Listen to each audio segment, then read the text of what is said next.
हमारे बहुत सारे ऐसे लोग जो बेचारे हज के लिए जाना चाहते हैं, मोहल्ले में कोई अपने लोगों को कहा, इमाम मस्जिद को पैसे दे दिए, वो बेचारे सारी उम्र की जमा पूंजी जमा करते हैं, तो उनको उसमें भी जो है वो एक किस्म का लूट लिया जाता है। यहाँ सवाल पैदा होता है कि जिस बंदे से उसने रहनुमाई मांगी है, क्या उसको वो पेशावर कर रहा है या वो उसकी हेल्प कर रहा है। अगर तुम उसकी हेल्प कर रहा है तो वो उस कस्टमर को, उस उम्रा साइरिन को साथ लेगा और टूर ऑपरेटर के पास जाएगा। होता ये है कि वो मोहम्मद साहब, उनको भी ये कहने के शौक ग्रुप बना लूं, उसी पैकेज के ऊपर जो पैकेज फॉर एग्जाम्पल 2,04,000 में टूर ऑपरेटर दे रहा है, जब वो मिडिल मैन का किरदार अदा करता है तो वो 30,000 25,000 रुपया उसी बजट को बढ़ा देता है। जो उम्रा ज़ायरीन है या जो बेचारे हज करने जाते हैं, तो वो बेचारे इस चीज का भी सहूलियात का रोना होते हैं, टूर ऑपरेटर्स को बुरा भला कह रहे होते हैं। बेफिजूल लोग ये कहते हैं कि टूर ऑपरेटर जो कमिटमेंट करते हैं ना, वो पूरी नहीं करते। और इसका एक ही जवाब है, 90% हुजाजे कराम में 90% ऐसे लोग हैं जो आज तक टूर ऑपरेटर के ऑफिस ही नहीं गए। अल्लाह अकबर। अच्छा, उन्होंने मिडिल मैन का रास्ता चूज किया है, उम्रा ज़ायरीन उम्रा किया है। हम उसका जब तक एग्रीमेंट नहीं बनाते, हम उससे पासपोर्ट रिसीव नहीं करते। हम आपको एग्रीमेंट करके देंगे, जो चीजें लिख के देंगे वही आपको मिलेंगी। अगर वो चीज नहीं मिलती, हम उसकी पेनल्टी बदलिए, एग्रीमेंट हमने जो तय कर लिया हम आपको देने के पाबंद हैं। अच्छा, कभी ऐसा भी हुआ कि आपको रिफंड करना पड़ा? जी बिल्कुल ऐसा हुआ।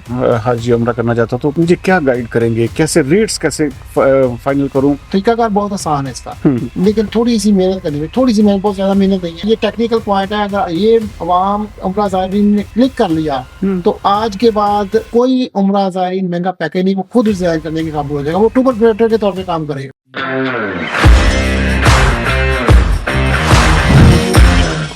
पॉडकास्ट विद सरदार अमीन जितोई में एक बार फिर खुशामदीद। नाज़रीन, रमज़ान शरीफ की आमद है और हमारे मुल्क पाकिस्तान से उम्रा ज़ायरीन की कसीर तादाद जो है वो सऊदी अरब जाना भी चाहती है और जाती भी है, और इसी तरह हज का सीजन भी आ रहा है।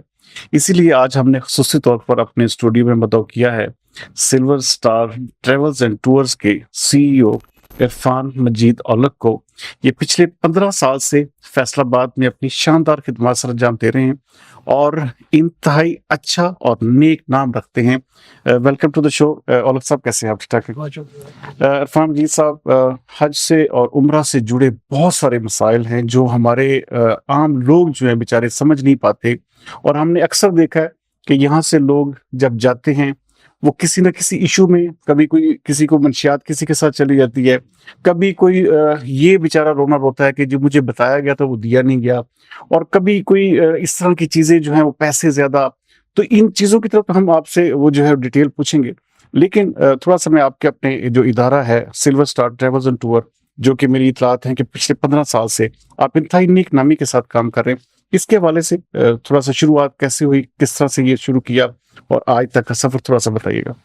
बहुत शुक्रिया जुबैर साहब कि आपने एक ऐसे टॉपिक को चुना कि जिसमें केवल हर मुसलमान जो जिसकी ख्वाहिश होती है कि मैं अपने नबी हजरत मोहम्मद सल्लल्लाहु अलैहि वसल्लम के रोजे की हाजिरी करूँ, ज़ियारत करूँ और अल्लाह तआला का घर देखो जाके और अपनी बख्शिश का सामान पैदा करूँ।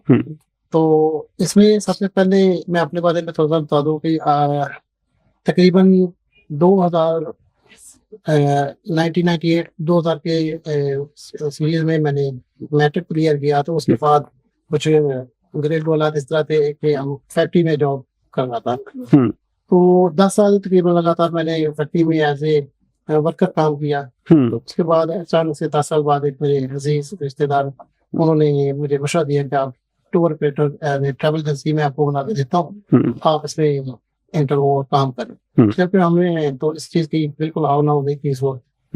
तो उन्होंने अल्हम्दुलिल्लाह हमें स्टार्ट दिलवाया और 1 साल के अंदर ही अल्हम्दुलिल्लाह हमने मार्केट में अपना नाम बनाया। तो उस काम के दौरान अल्हम्दुलिल्लाह एक हज कोटा ऑर्डर कंपनी अलसाब ट्रैवल, उन्होंने हमारे ऑफिस, हाँ आप उसके भी नुमाइंदे अलसाब ट्रैवल हज वो कोटा मेरे ख्याल में आपको डील करते हैं यहाँ पे फैसलाबाद में। अलसाब ट्रैवल वालों चूंकि 1 साल पहले मतलब हमारा इफ्तिताह किया था ऑफिस सिल्वर स्टार का, तो उन्होंने जो उनके चीफ एग्जीक्यूटिव है जनाब मदर अब्बास साहब, उन्होंने मुझे खाने पे वजू किया और आगे माशाल्लाह आपका काम देखा है। तो मैं चाहता हूँ कि आप हमारे साथ मिलकर हमारी कंपनी को हज में भी सरोसार खिदमत सरंजाम दें। तो अल्हम्दुलिल्लाह अलसाब ट्रैवल और सिल्वर स्टार हम तकरीबन 15 साल होने के करीब है कि हम खुद हज को डिजाइन करते हैं, पैकेज बनाते हैं और उम्रा ज़ायरीन और हज। अच्छा, मैंने जब मार्केट में सर्च किया तो आपके नाम के ऊपर कोई क्वेश्चन मार्क नहीं था। आप सबसे सस्ता तरीन उम्रा पैकेज देते हैं, जो कि मैं समझता हूँ कि इस दौर में बहुत बड़ी बात है।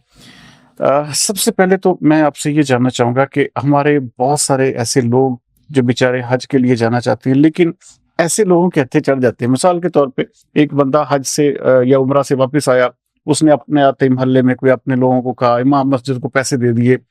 अच्छा, ये जो सादा लौह लोग हैं, वो बेचारे सारी उम्र की जमा पूंजी जमा करते हैं और बाहर सिर्फ क्या कि अल्लाह के घर की ज़ियारत करें, तो उनको उसमें भी जो है वो एक किस्म का लूट लिया जाता है। इसके हवाले से थोड़ा डिफाइन करिएगा कि किस तरह से जो आपका अलसाब ट्रेवल्स है या सिल्वर स्टार जो आपकी जो कंपनी है, वो किस तरह से लोगों को फैसिलिटेट करती है। अच्छा सर, इसमें इमाम मस्जिद से उनकी रहनुमाई देनी ये कोई नेगेटिव बात नहीं है, बुरी बात नहीं है इसमें। असल में जो उम्रा ज़ायरीन है, जो उम्रे पे जाने वाला होता है, तो वो जो सिर्फ इमाम मस्जिद नहीं, अपने गली मोहल्ले से कोई भी बंदा हज या उम्रा करके आता है ना, तो वो समझता है कि यार जिस टूर ऑपरेटर या जिस बंदे के साथ इसने सफर किया है ना, तो ये उसकी तारीफें कर रहा है या उसके साथ सफर किया, तो इसका जो अगले मामला है बेहतर हुए होंगे और इसको समझ लग गई है कि कैसे इस सारे प्रोसीजर को करना है। वो सिर्फ बेसिकली हेल्प लेना चाहता है कि मेरा ये काम आप अपने उस टूर ऑपरेटर से या इसमें मेरी रहनुमाई करें। अब यहाँ सवाल पैदा होता है कि जिस बंदे से उसने रहनुमाई मांगी है, क्या उसको वो पेशावर करना चाह रहा है, उसको पेशे के तौर पे अपनाना चाह रहा है, या वो उसकी हेल्प कर रहा है। अगर तो वो उसकी हेल्प कर रहा है, तो वो उस कस्टमर को, उस उम्रा ज़ायरीन को साथ लेगा और टूर ऑपरेटर के पास जाएगा। बिल्कुल ठीक। उसको 1-to-1 मुलाकात करवाएगा कि यार ये मेरे मोहल्लेदार हैं, जानने वाले हैं, तो आप इसको कोई अच्छा सा पैकेज दें, मेरे पैकेज में ये खामी थी, आप इसको क्लियर करके इसको बेहतर करके दें। अब उस खामी को क्लियर करने के लिए या बजट को बढ़ाना पड़ेगा, ठीक है, या हो सकता है पहले वो खुद किसी मिडिल मैन के थ्रू आया हो और उसके अंदर कोई मामला इस तरह के हुए हो। अब होता ये है कि वो मोहम्मद मस्जिद साहब, उनको भी ये कहने के शौक ग्रुप बना लो।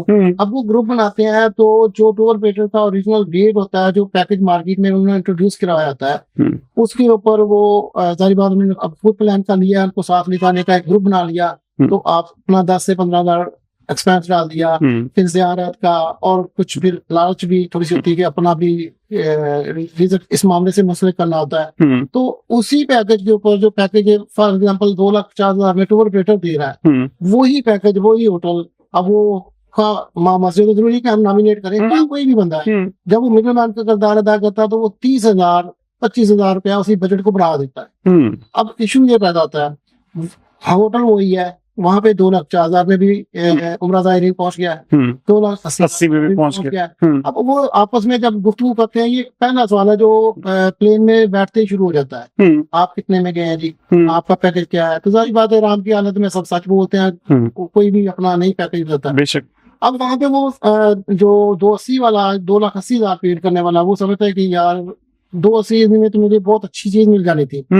अब उसके पास कोई ऑप्शन नहीं होती उस पैकेज को मैनेज करें। ये 2 चीजें हैं जिसकी वजह से पैकेज मार्केट में। अच्छा, मुख्तलिफ जो उम्रा ज़ायरीन है या जो बेचारे हज करने जाते हैं, तो वो बेचारे इस चीज का भी सहूलियात का रोना होते हैं, और अक्सर हमने देखा है कि बहुत सारे लोग इस हवाले से फिर टूर ऑपरेटर्स को बुरा भला कह रहे होते हैं, और मुख्तलिफ जगहों पर यह भी होता है कि बाकायदा तौर पर वो जिसे कहते हैं बद्दुआएं देते हैं। तो ये क्या, इसके कैसे बचा जा सकता है? साहब, आपने बड़ा ही अहम सवाल किया है इस टॉपिक पे, और ये पूरे उम्रा और हज के ऊपर सबसे अहम तरीन सवाल है जो आपने किया। और मैं अपने कस्टमर को जब डील करता हूँ काउंटर पे, तो पहला इसका सवाल मैं खुद करके खुद ही जवाब उसको देता हूँ कि कस्टमर कोई भी उम्रा ज़ायरीन जब वो उम्रा करके आते हैं, उसमें 90% लोग ये कहते हैं कि टूर ऑपरेटर जो कमिटमेंट करते हैं ना, वो पूरी नहीं करते। ये आपका मेन सवाल है, और इसका एक ही जवाब है, और बड़ा मेरे ख्याल से बड़ा अहम जवाब है। 90% लोग जो शिकायत करते हैं कि जी टूर ऑपरेटर जो कमिटमेंट करते हैं वो पूरी नहीं करते, वो 90% हुज्जाज कराम में 90% ऐसे लोग हैं जो आज तक टूर ऑपरेटर के ऑफिस ही नहीं गए। अल्लाह अकबर। अच्छा, उन्होंने मिडिल मैन का रास्ता चूज किया है। मिडिल मैन का रास्ता चूज करना बुरी बात नहीं है। अब इसका वे क्या होना चाहिए? देखिए, मैं इसकी मिसाल आपको अपने घरेलू शिया से देता हूँ। आपको फ्रिज चाहिए, तो आपको पता है फ्रिज की मार्केट कौन सी है? आप गाड़ी लेने जाते हैं, शोरूम पे जाते हैं, और अगर गाड़ी आपको ये अंदाजा हो गया कि गाड़ी में किसी दोस्त से लूंगा तो यार पता नहीं इसमें क्या इंसेंटिव होगा, सफर आप देखें कौन सा कर रहे हैं, तो इसमें आपके पास सबसे पहला स्टेप कि आप बेशक अपने मिडिल मैन को, इमाम मस्जिद को, किसी भी जो आपका चाहे कोई रिश्तेदार है, चाहे कोई भाई है, रहनुमाई कर रहा है, उसके साथ मुआहदा करें। अगर तो वो आपको टूर ऑपरेटर के ऑफिस नहीं ले जा रहा, तो उसके नाम का मुआहदा करें उससे लिखवाएं कि मैं किस एयरलाइन पे जा रहा हूँ, मैंने कौन सा होटल लेना है, मैंने मेरे पहले पैकेज मुकम्मल उससे ले, फिर 4 चीजें इसमें बहुत अहम है। अच्छा, ये आप लिख के देते हैं सबको सर, कि जी हम फलां होटल में ठहराएंगे, फलां एयरलाइंस पे लेके जाएंगे और ये वीजा फीस है, ये सब कुछ आप लिखते हैं? जितोई साहब, हमारे प्लेटफॉर्म से जिस भी उम्रा ज़ायरीन ने उम्रा किया है, हम उसका जब तक एग्रीमेंट नहीं बनाते हम उससे पासपोर्ट रिसीव नहीं करते। अच्छा, ये हमारा पहला फार्मूला है कि हमने उनसे एग्रीमेंट के बगैर काम ही नहीं करते। बेशक हम इकॉनमी पैकेज सेल करते हैं, तो उसका फायदा हमें क्या होता है?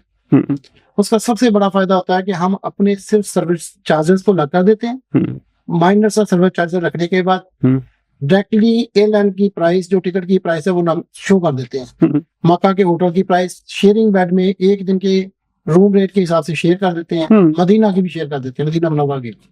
अब क्लाइंट के पास ऑप्शन आ गई, वो मक्का मुकर्रमा मदीना मुनव्वरा पहुंचे हैं, हमारे से चीज सस्ती ले ली है, इकॉनमी ले ली है, वो चाहता है कि मेरी पॉकेट में इतनी गुंजाइश है कि मैं इसको बेहतर कर सकता हूँ। वो कॉल करता है, इरफान साहब हमें इससे बेहतर चाहिए। तो हम कहते हैं कि आपसे हमने जो एग्रीमेंट आपको दिया हुआ है, इसके ऊपर प्राइस लिखी है पर डे, साथ वाला जो बेहतर आपको ऑप्शन चाहिए उसका ये प्राइस है, जो डिफरेंस है पेड कर दें, हम आपको फौरी तौर पर शिफ्ट कर देते हैं। अगर उसके पास ये ऑप्शन है कि कोई हम जो रेट दे रहे हैं, फॉर एग्जांपल वहां पे कोई रूम किसी के पास खाली पड़ा है, वो सस्ता मिल रहा है और अच्छा है, तो वो रिफंड करने की ऑप्शन में चला जाता है। तो हम उसके पास, चूंकि तहरीरी तौर पे लिखा गया कि उसने पेड क्या किया है, वापस आता है पाकिस्तान, हम उनको कहते हैं कि भाई ये आपने पेड किया था, ये आपके सर्विस चार्जेस हम ले चुके होते हैं, वो हम फंड कर देते हैं। अच्छा, उससे हमारा उनके साथ जो रिलेशन है ना, वो कस्टमर वाला नहीं रहता, वो हमारे साथ उनके साथ फ्रेंडली एक टर्म्स बन जाती है, और नेक्स्ट टाइम वो किसी को साथ लेके आते हैं या खुद आते हैं, अब फ्रेंडली डील करते हैं। इरफान भाई हमें ये वाला पैकेज नहीं, इसको इस अंदाज में कर दे कि हम, मैं समझता हूँ कि टूर ऑपरेटर भी एक आर्किटेक्ट है। बेशक, जिस तरह आर्किटेक्ट ने एक बल्कि आप खादमीन में शामिल है। देखिए, मैं तो इस चीज को कहूंगा कि आप ये वो ही काम कर रहे हैं, ये वो फ्रीज है जो हाजियों की या उम्रा ज़ायरीन की खिदमत कर रहे हैं, जैसे वहां पर भी लोग एक किस्म के ड्यूटीज अपनी दे रहे होते हैं। इसके ऊपर जितना मैं आपको पिछले साल 2024 हज की एक सच्चा मतलब एक वाकया है जो मैं आपको शेयर करता हूँ आपके साथ। मेरे साथ चंद एक हजाज कराम हरम के सेम में हम खड़े हैं, तो हमारे पास से वो हरम की सफाई करते हुए जो खादमीन है वो गुजरे हैं। मैंने हाजियों को रोक लिया, मैंने कहा यार मैंने आपसे बात करनी है। देखें कि इस हरम में इस वक्त ये जो सफाई कर रहा है, ये खादमीन के नाम से पहचाना जाता है, नौकरी कर रहा है, शर्म की नौकरी। बेशक बेशक, इस यहाँ पे कोई इलेक्ट्रिशियन की नौकरी कर रहा है, कोई सफाई कर रहा है, कोई जमजम भरने की कर रहा है, ठीक है, बेसिकली वो सारे इंडायरेक्टली हजाज कराम की खिदमत कर रहे हैं। तो वहां पे मैंने उनको कहा कि यार क्या हम भी यही नौकरी नहीं कर रहे पाकिस्तान में बैठ के? पहले आपकी बुकिंग करते हैं, आपको साथ लेके आते हैं, आपके साथ जो कमिटमेंट की है, यकीन करें अगर लिस्ट बनाई जाए और अगर कभी अल्लाह ने चाहा तो वो लिस्ट ओपन होगी तो उन खादमीन में हमारा नाम भी होगा। अब फर्क ये है कि खादमीन के नाम में ये सिर्फ नाम या जुबान की हद से है, ये अंदर से बात है। इसके फैसले तो अच्छा, आपके हवाले से एक चीज और, जो सिल्वर स्टार ट्रैवल्स टूर्स के हवाले से मैंने जब मार्केट में जज कर रही मुझे पता चला कि आपके ऊपर एक बहुत बड़ा स्टिग्मा है कि जी सबसे सस्ता तरीन उम्रा पैकेज जो है आप देते हैं। अच्छा, और फिर सबसे बड़ी चीज ये कि कोई हिडन चार्जेस नहीं रखते, आपने एक सर्विस चार्जेस अपने एक वो मुतय्यन किए हुए, आप उसके अलावा 1 रुपया भी नहीं चार्ज करते। इसकी कैसे आपने मुमकिन बनाया? क्योंकि यही चीज जो है एक बंदा सपोज 2,80,000 में दे रहा है, आप 2,50,000 में कैसे दे रहे हैं? सभी इसमें सबसे पहले जो पाकिस्तान में तकरीबन 5 से 6 बड़ी कंपनियां हैं, मैक्सिमम 5 से 6 कंपनियां हैं जिनका बल्क में काम है। मतलब टूर ऑपरेटर तो तकरीबन हजारों की तादाद में होंगे, लेकिन जो खुद इन्वेस्टमेंट करके सऊदीया में, मक्का मुकर्रमा और मदीना मुनव्वरा में अपने होटल्स, अपना वीजा, उस तरह के जो मैक्सिमम 10 लोग काम कर रहे हैं और अल्हम्दुलिल्लाह हमारे साथ सारी रिलेशन में। अब उन लोगों ने जब इंसेंटिव देना था बाकी टूर ऑपरेटर को, फर्ज करें कि आपको कोई चीज 25 रियाल में, 25 रियाल में योमिया मिल रही है, तो उसके अंदर वो टूर ऑपरेटर को 5 रियाल इंसेंटिव तक सऊदीया की तरफ से अनाउंसमेंट हो जाती है। मैं ये एक मिसाल दे रहा हूँ। तो हमने क्या करना था, हमने वो 5 में से ओनली 0.5 50 पैसे अपने लिए रखे, 4.5 मार्केट में तकसीम कर दी। अच्छा, उसके 2 फायदे होते हैं। एक तो हमारा क्वांटिटी में काम ज्यादा आ जाता है, चीज इसमें कोई रॉन्ग नहीं जा रही, चीजें वही है जो ऑलरेडी मार्केट में पड़ी हुई है। और दूसरा इसमें यह कि हम खुद भी अपनी इन्वेस्टमेंट करते हैं, इन्वेस्टमेंट करने के बावजूद हम प्राइस बढ़ाने की बजाय उस प्राइस को लो कर देते हैं। मार्केट के वैल्यू को देख के हम अपने मार्जिन को, प्रॉफिट रेशो को इंतहाई कम मार्जिन पे रखते हैं ताकि लोगों का जो इस चीज को हासिल करना है वो उनका रुझान हमारी तरफ से, और अल्हम्दुलिल्लाह मैं कामयाब इस मामले में। और सब एक चीज और है, हज और उम्रा इतना मुश्किल बना दिया गया है, और खास तौर पर ये जो आपकी एयरलाइंस की टिकट्स हैं, खास तौर पर इसके ऊपर जो है ये क्यों ये इतना ज्यादा फर्क क्यों आता है? एक बंदा टिकट जो है वो एक किस्म का 1.5 लाख में दे रहा है, दूसरा 1.60 में दे रहा है, तीसरा 1.80 में दे रहा है, टिकट भी वही, सेम डे सेम पैटर्न। ये इसके पीछे क्या रीजंस हैं, क्यों इस तरह से? और फिर ये लोग बेचारे जो है वो जो ज्यादा तादाद में जाना चाहते हैं, जब वो रेट सुनते हैं तो वो जारी कहते हैं जी अब रेट कम होगा तो फिर हम इस पे जाएंगे। अच्छा जीतू साहब, इसमें जो मेन फैक्टर है इसको हम बहुत सॉफ्ट और नरम गुफ्तगू में करेंगे ताकि हमारे वो ट्रेड पार्टनर जो जिनकी वजह से ये चीजें पैदा होती हैं उनको भी इज़हार बरहमीना उसमें हो, और उनको थोड़ा नहीं, हमारा मकसद सिर्फ ये है कि लोगों को फैसिलिटेट किया जाए, ज्यादा से ज्यादा लोग जाएं। इस तरह इसमें यह है कि हमारे पास पाकिस्तान में जो हमारी टूर ऑपरेटर की ट्रेड में बहुत ज्यादा नहीं, सिर्फ 10 से 15-20% ऐसे टूर ऑपरेटर हैं जो इन्वेस्टमेंट तो करते हैं एयरलाइंस के ऊपर, लेकिन उसको जखीरा अंदोजी की शक्ल देते हैं। ये देखिए, और खास तौर पे आपकी जो ट्रैवल एसोसिएशन है, मैं समझता हूँ कि इसमें उनका किरदार होना चाहिए था फैसिलिटेटर का, लेकिन वो पैसा बनाने के पीछे लग पड़े। सर इसमें असल में माजूद के साथ हमारे बड़े यहाँ ट्रेड जो हमारी सदारत में बैठे हुए हैं उनकी तो जो जब वो किसी ओहदे पे चले जाते हैं वो तो जो नीचे तवज्जो देने के बजाय ऊपर देखते हैं, ऊपर के मामला के ऊपर यही वजह है कि पैसे के पीछे पड़ जाते हैं। बस इसी मामला की वजह से फिर नीचे ट्रेड का जो वो कहने के बिना गर्क हो रहा था उसको देखने वाला कोई नहीं, बेसिकली उनको देखने के लिए ऊपर रहता था। अब वो उनकी नजर उतले ऊपर वाले इंतजामिया के ऊपर तो चली गई है, उससे नीचे वो काम बिल्कुल वो नजर नहीं आ रहे। अच्छा, इसमें एक ये काम मैं आपको बता रहा था कि देखिए पाकिस्तान में जो हमारी हुकूमत का जो कौमी एयरलाइन का एक PNG का अदारा है उसको चाहिए था कि अवाम को रिलीफ देते। अब हमारा कौमी एयरलाइन टिकट अपना सेल कर रहा है, बस करे 2 लाख पे, प्राइवेट वाला चला गया है 1.5 लाख पे, अब 1.5 लाख वाला चला गया माफिया के पास। अब जब वो देखते हैं कि हमारी कौमी एयरलाइन 2 लाख पे खड़ी है तो वो उसको उठा के कर देते 185 पे, 180 पे ले गए। अब कस्टमर मजबूर है बेचारा, वो उसके पास 2 ऑप्शन है, या तो वो फिर रमजान गुजरने दे, शवाल में चला जाए, मुहर्रम का इंतजार किसी और महीने में शिफ्ट हो जाए, ठीक है, या फिर वो पैकेज दूर वाला लेगा तभी टूर ऑपरेटर की शामत आएगी। तो ये सारी चीजें मिलके मतलब ये हमारी ट्रेड का हमने खुद ही निजाम धर्म भरम किया हुआ है। अगर हमारी ट्रेड चाहे तो ये सारी चीजें बेहतर हो सकती हैं, एक मुश्किल टारगेट नहीं है। लेकिन आप देखिए, आप ही तो फिर सिलेक्ट करते हैं ना, ये ट्रैवल एसोसिएशन आपके वोटों से ही बनती है, आपके लोग ही होते हैं ना एक किस्म के जो ऊपर चले जाते हैं। तो क्या इस हवाले से आपके जो एक किस्म के देखें इस वक्त 300 से जायद जो ट्रेवल्स एंड टूर कंपनीज जो हैं वो फैसलाबाद में ऑपरेट कर रही हैं, जिनमें से one of the best name आपका जो मार्केट में जो मैंने पूछा। लेकिन इसके पीछे क्या आप लोग सारे इस चीज को अपनी एसोसिएशन के पास लेके नहीं जाते कि भाई ज्यादा तादाद में बल्क में लोग आए, बजाय इसके कि आप इसको जखीरा अंदोजी करें और लोगों के लिए हज और उम्रा मुश्किल कर दें? देखिए जितने सभी इस बात का हर टूर ऑपरेटर को इल्म है, बात करते हैं, लेकिन मामला इस तरह के हर नफ्सो नफ्सी का आलम है, हर बंदा कहता है कि मेरे पास आ जाए, मेरे पास आ जाए। इस चक्कर की तरफ कोई बंदा तो जो देने नहीं जा रहे। हमारे स्टेट में मेरे मोहतरम है, नाम ले देता हूँ, नदीम ट्रैवल नदीम साहब है, वो चाहे तो बहुत बेहतरी ला सकते हैं। शफीक काशिफ साहब है, सऊदीया में उनके बड़े अच्छे मरासम है, अच्छे लिंक्स हैं, लेकिन शायद ये नहीं, और ये वो नाम है जो मार्केट में अच्छे नाम है, अच्छे नाम से पहचाने जाते हैं, लेकिन समझ से बाहर बाला तरह की भी वो इस ट्रेड को क्यों इतना नाबारस छोड़ा हुआ है। देखिए एक चीज और है, मैं जो सबसे बड़ी चीज मैं क्योंकि आपसे जो बात कर रहा था, आपके ऊपर एक निशानी है जी, आप सस्ता तरीन जो है देते हैं पूरे फैसलाबाद में, आपका एक किस्म का क्लेम भी है और आप इस चीज को अच्छा कई लोग आप समझते नहीं कि कई लोग आपको फिर इस वजह से भी छोड़ जाते होंगे कि शायद पता नहीं ये सहूलियात ना दें। ये बड़ा फैक्ट है सर की, जब देखिए मार्केट में एक चीज है, एक टिकट है, उसकी प्राइस 150 आ गई है, एयरलाइन ने 150 अनाउंस कर दिया है, मेरी कैपेसिटी है मैंने 500 टिकट उठा लिया है, आपकी कैपेसिटी आपने 2000 टिकट उठा लिया है। अब आप अपना टिकट जो है वो सेल नहीं कर रहे हैं, हमने जो कि अपने होटल्स उठाए हुए हैं, साथ होटल्स के साथ काम कर रहे हैं, हमने उनको भी भरना है, उनकी भी नुकसान से बचना है, तो हमने एक मकबूल सा मार्जिन रखा। अब आपने टिकट निकाल दिया 185 पे, टिकट की प्राइस है 150, मैंने टिकट की प्राइस कर दी 160, ठीक है, अब 160 पे जाके कस्टमर डाउटफुल हो गया है कि यार 185 वाला ठीक है कि 160 वाला ठीक है।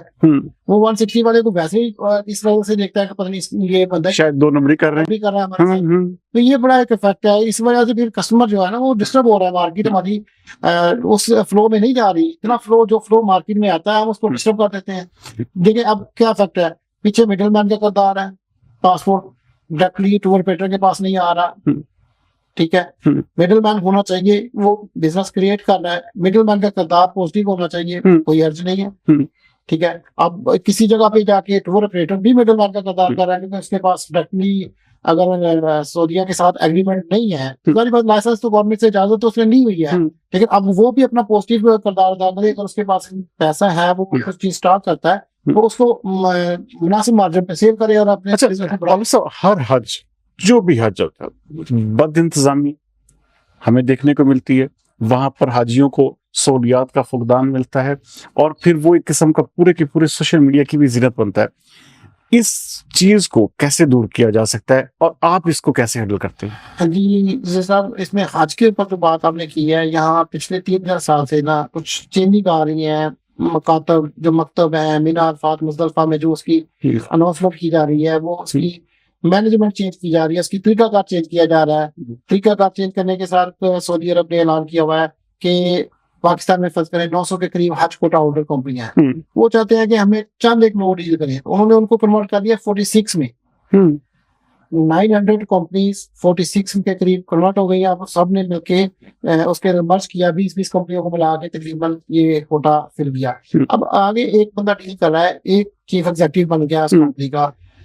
सऊदी अरब में सारा निजाम चेंज हो रहा है। पहले मकातब के नंबर होते थे, जाके जिस मकतब से मर्जी बुकिंग करा लो, अब वो मुख्तलिफ कंपनियों को उन्होंने ठेके दे दिए हैं। अब सारा निजाम नया, निजाम जब नया होता है तो मैनेज करने में पहले 2-3 साल मुश्किल होती है।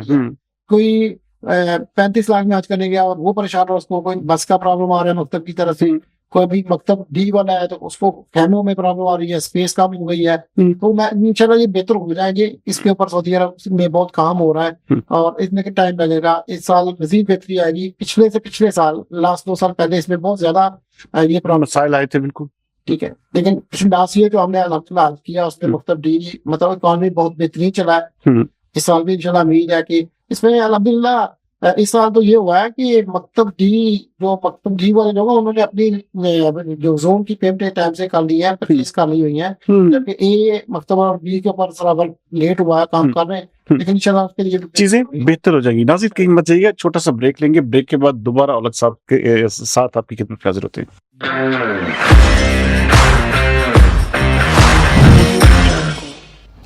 वेलकम बैक नाज़रीन। औलख साहब, एक चीज मैं चूंकि इस चीज का जो है वो ज़ाती तौर पर मुझे इसकी तकलीफ भी है कि हमारे बहुत सारे उम्रा ज़ायरीन और हज पे जाने वाले लोग जो हैं उनके साथ जो है वो अक्सर औकात ये वाक़यात पेश आते हैं कि उनको जो है वो रास्ते में किसी ने कोई पैकेट दे दिया, कोई सिगरेट दे दिया, या मेरे रिश्तेदारों को यार वहाँ पे ये चीज़ दे देना, या किसी ने मंशियात उनके सामान में रख दी और वो बेचारे जाके वहाँ पे पकड़े जाते हैं। और पकड़े जाने के बाद जारी बात है वो उनके कानून इतने सख्त है कि वो 5 साल तो आप मिनिमम सोच भी नहीं सकते कि वो छूट जाएं। इस चीज़ का ये जो एक किस्म का ट्रेंड है, इसको जो है वो आपकी कंपनी कैसे देख रही है? हाँ सर, ये भी एक बहुत अहम सवाल आपने जिसके ऊपर अपनी नुक्ता उठाया है। अब फिर बात वहीं से शुरू हो रही है कि जब कोई भी उम्रा ज़ायरीन उम्रे का इरादा करता है, वो अपने किसी गली मोहल्ले में जो पहले उम्रा करके आया उससे मालूमात हासिल करना चाहता है, और या किसी ऐसे ग्रुप लीडर के हथे चढ़ जाता है कि वो कहता है कि ये पैकेज टूर ऑपरेटर से भी सस्ता दे रहा है। उसकी रीजन क्या हो सकता है? इसके अंदर कोई ना कोई तो रीजन होगी ना।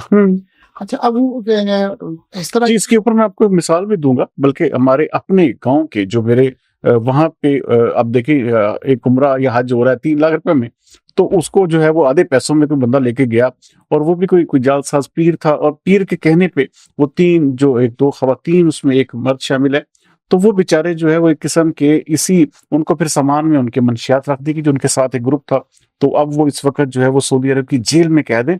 ये वजह कि मैं आपसे पूछ रहा हूँ कि इसको कैसे हैंडल किया जा सकता है? सिर्फ इसी तरीके से आप हैंडल कर सकते हैं कि जो भी उम्रा ज़ायरीन किसी भी मिडल मैन या टूर ऑपरेटर से बुकिंग करवाता है, उसके साथ रेट के ऊपर, अपने पैकेट के ऊपर फोकस करें। मोस्टली मिडल मैन जो है वो ज़ायरीन को कहते हैं कि हम आपको पैकेज तो सस्ता दे देंगे, लेकिन आप हमारा ये कुछ सामान है वो वहां ले जाइएगा, तो उसमें कुछ सिगरेट भी कर सकते हैं। वो आजकल ट्रेंड चलाया हुआ उन्होंने मोबाइल फोन की, वो हैंड फ्री तजारत के तौर पे काम कर रहे होते हैं। बेसिकली जब वो तजारत कर रहे होते हैं तो उनको वहां से जो इंसेंटिव आ रहा था उसमें से वो कुछ कम करके तो पैकेज को मैनेज कर रहे होते हैं। ये चीजें जो मार्केट में जब नजर आती है तो पहले जो है उमरा ज़ायरीन है, पहले इन चीजों को वो फील नहीं करते, लेकिन जब वहां पे जाके इस तरह के मामला को फेस करने पड़ते हैं, फिर वो जब इमिग्रेशन क्रॉस करनी है तो वहां पे चेकिंग के दौरान उनको प्रॉब्लम फेस होते हैं, फिर देखते हैं, फिर ग्रुप लीडर उसकी तरफ देखना, वो इसके ऊपर पाबंदी नहीं है, लेकिन एक चीज है कि वो नहीं सूट कर रही है। हम जिस मकसद के लिए जा रहे हैं हमारा फोकस उधर होना चाहिए। अच्छा, इसमें जो आपने बात की कि इवन देन चप्पलों तक में रख दी जाती है, इवन देन यहाँ पे आपको खाने पीने की चीजों में डाल दी जाती है। बिल्कुल सही कह रहे हैं आप। इसमें आपने सवाल किया था कि वहां पे अगर कोई मुश्किल आ जाती है, सऊदी कोई आदमी किसी वजह से उसको जेल में जाना पड़ जाता है, तो उसमें टूर ऑपरेटर क्या कर सकता है? ये हाल ही में एक वाकया हुआ है कि मस्जिद नबी में, बल्कि ये लास्ट पिछले हफ्ते की बात है कि हमारे दो उमरा ज़ाहिर थे, वो मस्जिद नबी में बैठे हुए हैं, उन्होंने उनको कोई पर्स या कुछ चीज मिली है वहां से, तो उन्होंने पकड़ी है, कैमरे में देखा है, तो फौरी फौरी शर्तों में उनको पकड़ लिया है। अब पिछले लास्ट ये जो संडे गुजरा इस दिन उनकी वापसी थी पाकिस्तान में, तो हमारा जो स्टाफ था वो अपने तौर पे जाके डेली उनसे बात कर रहा था, वहाँ पे सऊदी जो हमारे कोलीग है उनसे भी रहनुमाई दी, लेकिन फिर उसका एक प्रॉपर वे होता है। वो कहते हैं कि जिस कंपनी का, जिस शर्के का वीजा लगा है, उनके मंदूब को, मतलब उनके किसी शख्स को लाए, वो इनकी गारंटी दे कि ये बंदे प्रॉपरली, तो उन्होंने कहा कि वो ठीक थे, लेकिन उनको वापस आते 15 दिन लगे, अब उनके टिकट गुजर चुके हैं। अब उमरा ज़ायरीन, वो जो ज़ाहिर है उसके लिए एक नई मुश्किल, उसको पता भी है कि इसमें टूर ऑपरेटर का कोई कसूर नहीं है, हरम में चीज पकड़ी है, वो पर्स था या जो भी था शायद, अब वो क्लियर भी कर दिया उन्होंने, लेकिन क्लियर करने के बाद भी उनको 15 दिन लग गया वहां से जेल से होते। तो अब उनको फिर दोबारा नए टिकट बनाने पड़ेंगे, टिकट लेके आएंगे। अच्छा, आपका सवाल का जवाब ये बनता है कि इसमें जो सिर्फ किरदार अदा कर सकता है कंपनी, वीजा कंपनी, वो अगर प्रॉपर्ली साथ जाएगी तो उसके लिए कोई आसानी पैदा होगी, अगर वो बैकएंड पे नहीं जाती तो उस बंदे की कोई हाथ नहीं वहां कर सकेगा। अच्छा, जैसे जेलों में बहुत सारे लोग हैं इस वक्त जो बंद हैं, ये इसी तरह उमरा ज़ायरीन के तौर पर गए ना, उनको किसी ने सस्ता उमरा का लालच दे दिया, सस्ते हज का लालच दे दिया, तो अच्छा जब वो जेल में बंद है तो उनके लिए क्या आपका इदारा कोई किरदार अदा कर सकता नहीं है उसमें? फिर वो उनका कानून अपना है, उसको उनको पूरी कार्रवाई करने के बाद ही वो सारा करते हैं, और ये बड़ा मुश्किल टफ प्रोसीजर होता है। तो इसके ऊपर जो जेन्युइन चीजें हैं, जैसे कि कोई चीज उठाई है, फर्ज करें पर्स वगैरह है या किसी की बैग उठा ली है, उसकी तो वो वेरिफिकेशन कर लेते हैं जरिए कैमरा, और बाई रोड कोई किसी की लड़ाई हुई है, इसका मामला है, फिर इसके ऊपर मंदूब भी बेबस होता है, फिर वो एक 6 महीने साल या उसकी एक जो सजा है वो पूरी करके उसको मजबूरन वापस आना पड़ता है। अच्छा, एक चीज और, आप यहाँ पे फैसलाबाद में बहुत अच्छी सर्विसेज दे रहे हैं, नो डाउट, क्या आपने कोई ऐसा इनिशिएट उठाया है जिससे जो आम एक किस्म के ज़ायरीन हैं या हज की ख्वाहिश रखने वाले लोग हैं उनको मालूमात आसान अल्फाज में आप दे सकें? कोई ऐसा आपने कुछ किया?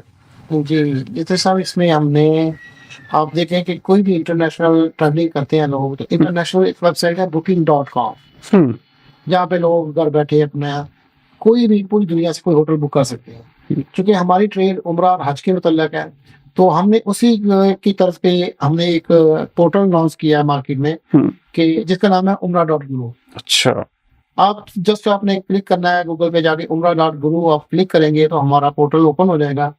उस पोर्टल के ऊपर आप मक्का मुकर्रमा में जितने भी वो 80 से 100 के करीब जो इकोनॉमी या स्टार होटल हैं, 5 स्टार के अलावा, जो हमारे उमरा ज़ायरीन, जो हमारी कम्युनिटी 90% लोग जो ट्रैवल कर रहे हैं, उनके लिए 80 से 100 के करीब हमने होटल्स के रेट डिस्काउंटेड लगा दिए हुए हैं।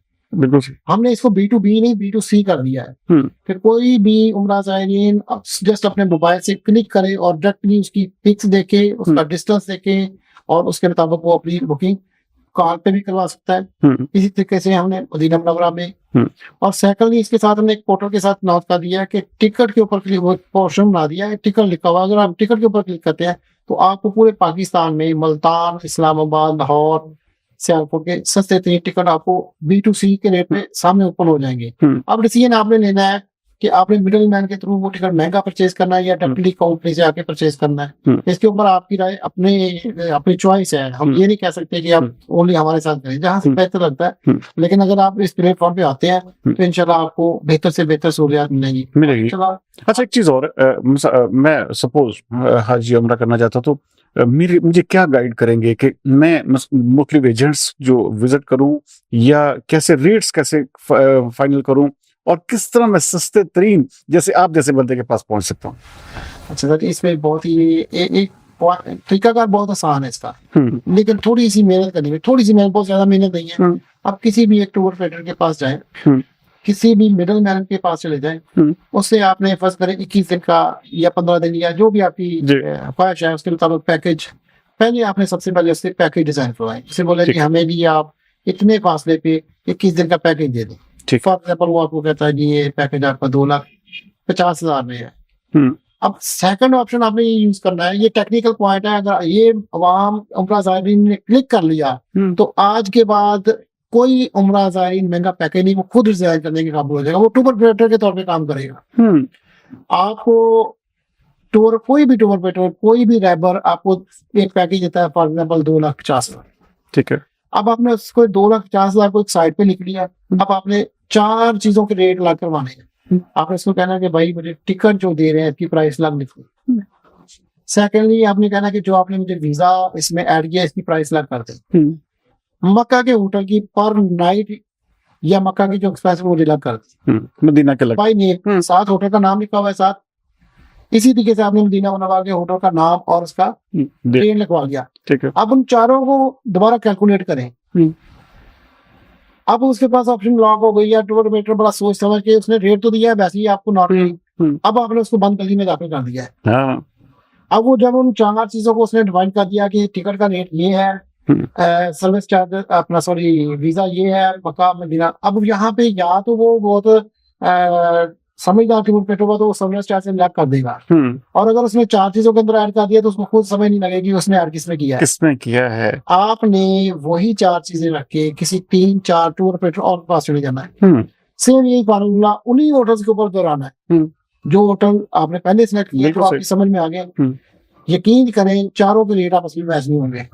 अच्छा, ये क्या वजह है कि चेक एंड बैलेंस नहीं है या मुनाफाखोरी? इसमें मसला ये कि हर टूर ऑपरेटर ने अपनी समझ बूझ, अपने काम की कैपेसिटी के मुताबिक इसमें मार्जिन डाला हुआ। किसी के पासपोर्ट महीने का 100 का लोड है, उसने अपनी सेटिंग की हुई है 100 की। किसी के पास 5,000 की, उसने अपना मार्जिन 5,000 के साथ सेट किया। सॉरी, हमने अपना जो सिल्वर स्टार का जो हमारा एक है, हम एक इस्तेकामत में हमने एक रेट, हमने बहुत मामूली सा मार्जिन डाला, वो हम लहदा लिख के देते हैं कस्टमर को, हमारे ये सर्विस चार्जेस है। अच्छा, सिर्फ आप सर्विस चार्जेस? हमने सर्विस चार्जेस लेने हैं, उसके बाद जो रेट एयरलाइन का हमने वो कन्वर्ट कर देना है ज़ायरीन को। जो मकाम मुकरमा के वहां से मदीना मुनव्वरा के वहां से रेट अनाउंस हुए हैं, बेहतर से बेहतर हमने वो उसमें सारा इंसेंटिव निकाल दिया। हमने सर्विस चार्ज ले लिया, अब हम उसके ऊपर क्यों लोड डालें? बहुत जबरदस्त, ये बहुत अच्छी बात है ये नाज़रीन के लिए भी कि एक ऐसे देखिए हमारे फैसलाबाद में ऐसे लोग भी पाए जाते हैं जो सिर्फ और सिर्फ सर्विस चार्जेस के ऊपर काम करें। ये बहुत बड़ी बात है। जब हम ये 4 चीजें कर देंगे, अब वो जब मुआवजा करेंगे, हम कहते 5-4 टूर ऑपरेटर्स रेट लेने के बाद वही चीजें सर्विस चार्ज से तैयार करवाने, हम आपको एग्रीमेंट करके देंगे, जो चीजें लिख के देंगे वही आपको मिलेंगी। अगर वो चीज नहीं मिलती है, हम उसकी पेनल्टी बदलिया एग्रीमेंट हमने जो तय कर लिया हम आपको देने के पाबंद हैं। अच्छा, कभी ऐसा भी हुआ कि आपको रिफंड करना पड़ा? जी बिल्कुल ऐसा हुआ। इस पूरे सीजन में अल्हम्दुलिल्लाह हमारे कोई 10,000 के करीब उम्रा ज़ायरीन इस दफा 2025-24 के जो गए हैं, इसमें 2 केसेस ऐसे आए हैं। क्योंकि हम अब आपको मैंने पहले बताया कि हम umrah.guru पे चले गए हैं, ऑनलाइन चले गए हैं, फेसबुक पे चले गए हैं, इंस्टाग्राम पे हम चले गए हैं, तो बहुत सारे लोग हैं वो नाम, जैसे हमारी एक बिल्डिंग इकॉनमी बिल्डिंग है जमजम, लोग सर्च करते हैं जमजम, यार जमजम का पैकेज इतना सस्ता है। अब जमजम 5 स्टार भी है, जमजम 3 स्टार भी है, जमजम इकॉनमी भी है। यहाँ पे उससे क्लियर नहीं हुआ कि यार वो जमजम क्लिक किया, पैकेज मेरा परचेज किया, वहां चले गए। वहां गए, जाके कहते हैं यार वो फार साहब यार ये तो इकॉनमी है बिल्डिंग है, हमने तो सोचा था कि ये आप 3 स्टार होगा। तो मैंने कहा सर देखें, हमने आपको बिल्डिंग का रेट लिख दिया, हम आपको अच्छा फैसिलिटेट कर देते हैं, आप उसकी पेड कर दें अगर आपकी कैपेसिटी है तो। उन्होंने कहा नहीं हाँ अल्हम्दुलिल्लाह ये बिल्डिंग हम बेहतरीन है इसमें, आप हमें अगर हम इसके अलावा खुद परचेज करते हैं या कुछ चीज लेते हैं तो आप हमें रिफंड कर देंगे। उनका डिसीजन हुआ कि हमें आप शटर सर्विस में मतलब कोई 3 स्टार में शिफ्ट कर दें। 3 स्टार में जब हमने शिफ्ट किया तो डेफिनेटली उनके चार्जेस हमारी तरफ एक्स्ट्रा हो गए। बेशक। वो ऑफिस आए हमारे, उन्होंने एग्रीमेंट रखा है, हमने उनको उनका रिफंड दे दिया। अब उसका फायदा क्या हुआ? अब अगला उनका कोई भी जानने वाला, उन्होंने कहा यार आप अगर आप इकोनॉमी में जा रहे हैं या सस्ता लेना तो तब भी आ जाए इस वजह से। और अगर अगर बहुत अच्छा लेना है तो आप हम बैठ के बात करते हैं, हम अच्छा ले लेंगे इनसे। जी, तो ओपन मार्केट है इसमें। बहुत ही अच्छा आपने देखिए डिटेल के साथ सारी चीजें बताई। आखिर में जाते जाते मैं, क्योंकि अब ये रमजान शरीफ जो है बिल्कुल आमद है, इसके ऊपर सारी बात है, आपका बहुत सारा वर्क मुकम्मल हो चुका है, लोग बहुत जोग दर जोग जाना चाहते हैं, खास तौर पर ये जो जखीरा अंदोजी करते हैं टिकट्स के मामलात में, और अपने हिडन सर्विस चार्जेस जो रखते हैं, किस्म के हिडन ऐसे चार्जेस उस पर डाल देते हैं जो हाजियों पे या उम्रा ज़ायरीन पे किस्म का बोझ है। इस चीज की हौसला शिकनी करने के लिए आपके पास क्या रूट प्लान है, क्या कहेंगे इस हवाले से? सर, इसमें चंद के पास यही है कि हमारे जो ट्रेड पार्टनर हैं उनको नजरसानी करनी चाहिए इस पॉलिसी के ऊपर कि अल्लाह ताला ने आपको अगर सरमाया दिया है, आपको परचेजिंग की अथॉरिटी दी है, एयरलाइन के साथ अच्छे रिलेशन दिए हैं, तो थोड़ा सा उम्रा ज़ायरीन को खिदमत के तौर फैसिलिटेट करें, क्या करें। और देखें इसका जब नुकसान होता है, जैसे मतलब अभी हालिया में एक सऊदी अरब की तरफ से, सऊदी हुकूमत की तरफ से अनाउंसमेंट की गई कि पोलियो की जो डोज वो 28 दिन पहले आपने लेनी है ट्रैवल करने से पहले। अब प्लान तो रात को कर रहा है बंदा, सुबह उठने पे जाना या 10 दिन बाद जाना, वो 28 दिन पहले पोलियो के वैक्सीनेशन कैसे करवाएगा? अच्छा, अब प्रॉब्लम आ गई, एयरपोर्ट पे गए, ऑफलोड हो गए उम्रा ज़ायरीन। अब जो वही जो 185 में सेल कर रहा है वो वेरी नेक्स्ट डे 145 की सेल कर रहा है। अच्छा, एक चीज और है, ऑफलोड की आपने बात की, मुझे एक चीज याद आ गई कि बहुत सारे लोग हमने देखे कि यहाँ पे देखें सऊदी हुकूमत जो है वो ग्रांट कर रही है वीजा, हमारे यहाँ पे मुख्तलिफ FIA या जो एयरपोर्ट हुकाम है वो खुद ही किसी बंदे को देखते हैं, खुद ही अज्यूम करते हैं, उसको जो है ऑफलोड कर देते हैं। ये इसको कैसे आप देखते हैं? ये बहुत अहम सवाल आपने किया है। ये भी उम्रा ज़ायरीन की जो वो ट्रैवल कर रहे होते हैं तो एयरपोर्ट पे जाके पता चलता है कि कोई भी डॉक्यूमेंट का जो है वो खराब नहीं है, हर चीज ओरिजिनल है, उसके बावजूद उनको ऑफलोड कर दिया जाता है। बेसिकली वो हमारे इमिग्रेशन जो हमारे वो भी एक किस्म के इन सब की खिदमत के लिए बैठे हुए हैं। FIA का दायरा जो है बेसिकली वो अपने मुल्क के नाम की बेहतरी के लिए ये सारा काम कर रहे होते हैं। इसमें कोई डाउट नहीं है कि मतलब वो उनके कोई और मकसद होते हैं इनको ऑफलोड करने के। लेकिन चूंकि हमारे ही मुल्क पाकिस्तान से बहुत से कुछ ऐसे ज़ायरीन गए हैं जहाँ पे वो वहाँ पे भी मांगते हैं, वो हमारे मुल्क का नाम बदनाम होता है। इस चीज को कवर करने के लिए कहते हैं। लेकिन इसमें यहाँ पे सिर्फ ये कहना चाहूंगा कि जो हमारे वो FIA या हमारे इमिग्रेशन के जो हमारे भाई हैं उनको थोड़ा सा कोई नजरसानी इस तरह की करनी चाहिए कि इसका कोई लाहे अमल ऐसा होना चाहिए कि जो मतलब पहले से ही उनकी कोई क्लैरिफिकेशन हो जानी चाहिए कि उनका देखिए बहुत सारे ज़ायरीन ऐसे होते हैं जिन्होंने अपनी बड़ी मुश्किल से जमा कर करके तो कि वो टिकट या वीजा तक पहुंचते हैं तो होता है, लेकिन उनका मकसद कोई गलत नहीं होता, वो नेक नीति से कर रहे होते हैं। लेकिन सम टाइम इसमें हो जाता है आखिर में कुछ ऐसा काम करना चाहिए कि उनके लिए ऐसे रूट बनाना चाहिए इसके इदारों को। अच्छा, आखिर में कोई ऐसी चीज जो खास तौर पर आप समझते हैं कि यार उम्रे पे जाना है तो ये चीजें जरूरी हैं, जो मिसाल के तौर पे जैसे आपने बात की कि ये वो उसका जो पोलियो टेस्ट है,